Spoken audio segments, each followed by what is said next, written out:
হঠাৎ একদিন উসরের বিশ্বদেবদা আমাকে ফোন করলো, বলল, অনির্বাণ, একটা প্রোগ্রাম কোঅর্ডিনেট করে দিতে হবে।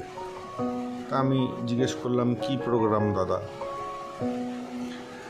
উনি বললেন, এরকম 30 থেকে 35 জন বৃদ্ধা আছেন, ওনাদের নিয়ে একটু সিনেমা দেখতে যাওয়ার প্রোগ্রাম করছি, তুমি যদি আমাদের সঙ্গে থাকো তো খুব ভালো। বেরোনোর সময় মেয়ে নাছোড়বান্দা যে আমাকেও নিয়ে চলো, আমিও যাব তোমার সঙ্গে। তো বললাম, নিয়ে যেতে পারি, যদি ভালো করে ভিডিও তুলে দিস তাহলে চল। বলতে আমার মেয়ে আমার সঙ্গে আসলো এবং টোটাল ভিডিওটা বহুরূপী সিনেমা 100 দিনের স্পেশাল শো অ্যাক্রোপলিস মল।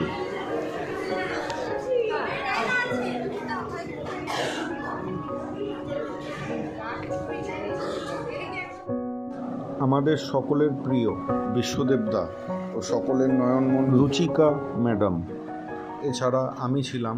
এই টোটাল প্রোগ্রামটা কোঅর্ডিনেট করা হলো। আমাদের সঙ্গে 35 জন বৃদ্ধা ছিলেন। এনারাও কোনো বাড়ির রাজকন্যা ছিলেন, কোনো সময় রানী হয়েছিলেন। আজকে এনাদের ঠাঁই পড়েছে বৃদ্ধাশ্রমে। হ্যাঁ, হয়তো সকলেই পারিবারিক গণ্ডগোলের জন্য বা মা বাবাকে ছেড়ে দেওয়ার জন্যই যে বৃদ্ধাশ্রমে রেখেছে তা নয়। এনাদের মধ্যে অনেকে রয়েছে যার ছেলেরা বাইরে চলে গেছেন, কলকাতায় হয়তো খুব কমই আসেন, তার জন্য এনাদের বৃদ্ধাশ্রমে ঠাঁই হয়েছে। আমার এই ভিডিওটা করার উদ্দেশ্য একটাই কারণ, আজকে আমার মা নেই, বাবাও নেই। জানি না আজকে ওনারা থাকলে কোন বৃদ্ধাশ্রমে ঠাঁই হতো বা ওনাদের প্রতি কীরূপ আচরণ আমি হয়তো করতাম।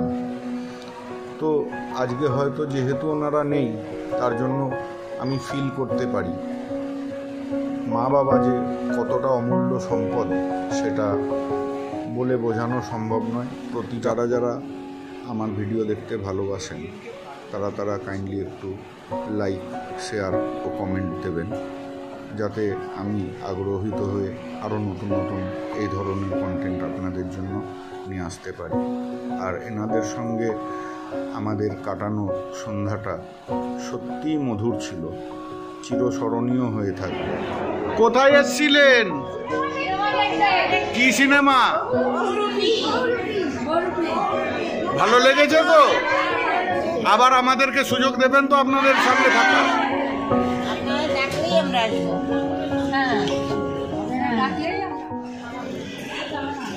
ভালো থাকবেন, সুস্থ থাকবেন। টাটা, ভালো থাকবেন।